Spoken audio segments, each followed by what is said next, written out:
1500 روبية لجميع المساهمين من النادي العربي. وبعد ذلك أنادي على المساهم الثامن محمد سالم بدير المتعلم في الصف السابع أن يأتي وليخطب حول الموضوع الصحابة كلهم من نهر الجنة.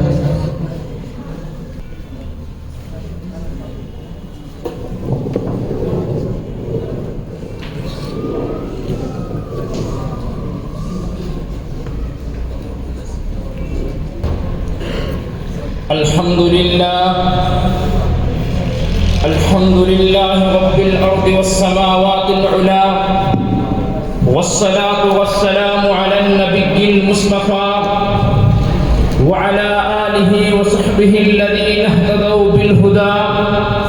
أما بعد، فأعوذ بالله من الشيطان الرجيم. بسم الله الرحمن الرحيم. محمد رسول الله والذين معه أشداء على الكفار رحماء بينهم تراهم ركعا سجدا يبتغون فضلا من الله ورضوانا سيماهم في وجوههم من أثر السجود ذلك مثلهم في التوراة ومثلهم في الإنجيل. صدق الله العظيم. إن لله عبادا فطنا، إن لله عبادا فطنا طلقوا الدنيا وخافوا الفتنا نظروا فيها فلما علموا أنها ليست لحي وطنا جعلوها لجة واتخذوا صالح الأعمال فيها سفنا. أيها السادة الكرام، إن الصحابة العظام رأس الأولياء وصفوة الأتقياء وخير عباد الله بعد الأنبياء، جمعوا بين العلم والعمل وبين الجهاد والقتال. شرفهم الله بمشاهدة خاتم الأنبياء وصحبوه في السراء والضراء، وبذلوا أنفسهم وأموالهم في سبيل الله ورفعوا راية الحق حتى صاروا أفضل القرون وخير الأمم بشهادة الكتاب وترجمان السنة.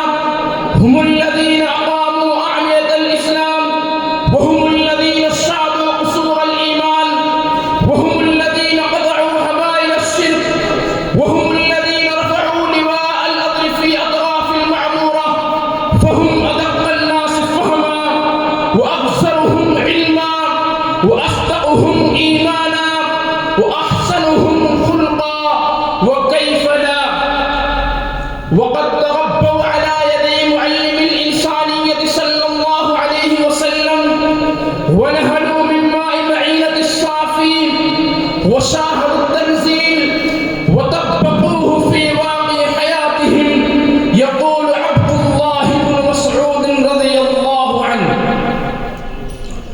إن الله نزل في قلوب العباد فوجد قلب محمد خير قلوب العباد فاصطفاه لنفسه وابتعثه برسالته، ثم نزل في قلوب العباد بعد قلب محمد صلى الله عليه وسلم فوجد قلوب أصحابه خير قلوب العباد فجعلهم وراء نبيه يقاتلون على دينه. رواه أحمد. وقال الله تبارك وتعالى: لقد رضي الله عن المؤمنين إذ يبايعونك تحت الشجرة فعلم ما في قلوبهم فأنزل السكينة عليهم وأثابهم فتحا قريبا.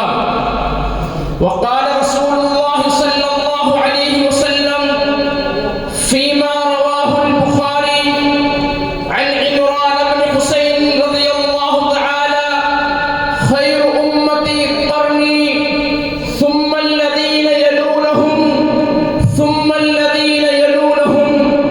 وعن أبي سعيد الخدري رضي الله عنه قال: قال رسول الله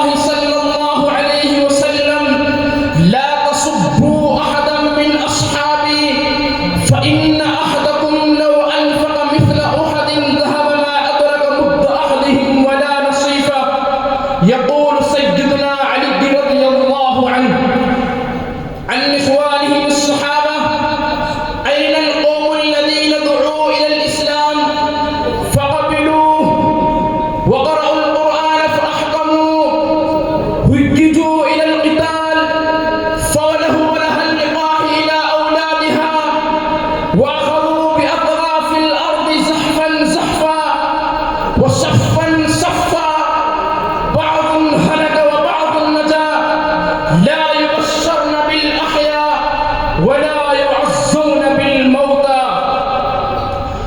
كانوا خاضعين لكلمة الإسلام، ناصرين للمسلمين، أوفياء لله ولرسوله صلى الله عليه وسلم، مواسعين للأيتام والأرامل، راغبين عن طريق الكفر والباطل. إنهم محوا رسوم الجهل وهدموا أساس الطاغوت، وأخذوا رؤوسهم أمام أحكام الدين، وبذلوا أرواحهم وأموالهم في سبيل الله.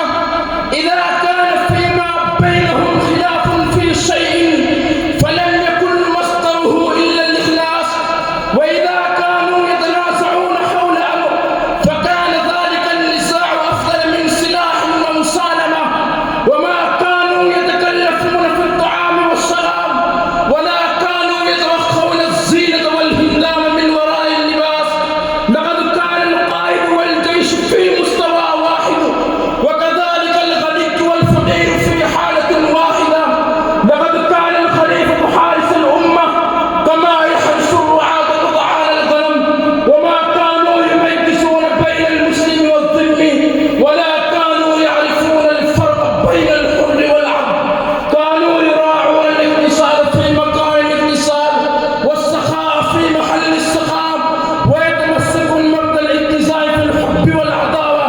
فكانوا يحبون بدون جزاء ولا يبغضون في غير علة.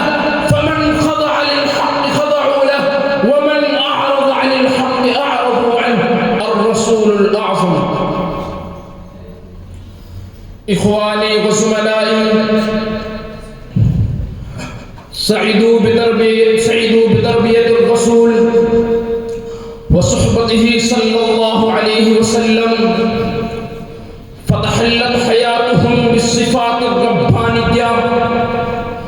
ولقد صور القرآن هذه التربية النبوية الفضة، وهذا التأثير الجذري العميق أحسن تصوير، أروع بيان. كل فرد عن الصحابة الكرام نموذج جافر بيد التربية النبوية ومفخرة للبشرية. يقول العلامة أبو الحسن علي النضوي عن هذا النموذج الإنساني: إن إيمانهم الراسخ وعلمهم العميق وقلبهم الصادق وحياتهم الصادقة وتواضعهم وخشيتهم وعفتهم وطهرهم وعطفهم ورأفتهم وشجاعتهم وجلادتهم وتذوقهم للعباد وحجتهم من الشهادة وفروسيتهم بالنهار وقيامهم بالليل وتحررهم من سلطان الثروة والقناطير المقنطرة من الذهب والفضة وزهدهم في زخارف الدنيا وعدلهم وحسن تدبيرهم. كل ذلك مما لا يوجد له نظير في الدنيا. ومن مآثر النبوة أنها صنعت رحالا كانوا أفضل من نوعهم في التاريخ. الرسول الأعظم. فنحن نحب أصحاب رسول الله صلى الله عليه وسلم، ولا نذكرهم إلا بالخير، ونشهد لمحاسنهم وفضائلهم ونقتدي بهديهم، لا نكف عما شجر بينهم. رضي الله عنهم ورضوا عنه، ذلك لمن خشي ربه. واقتفي بهذه الكلمات. ما شاء الله اللهم أزد فزد. بين أيديكم مناسب الأعلان.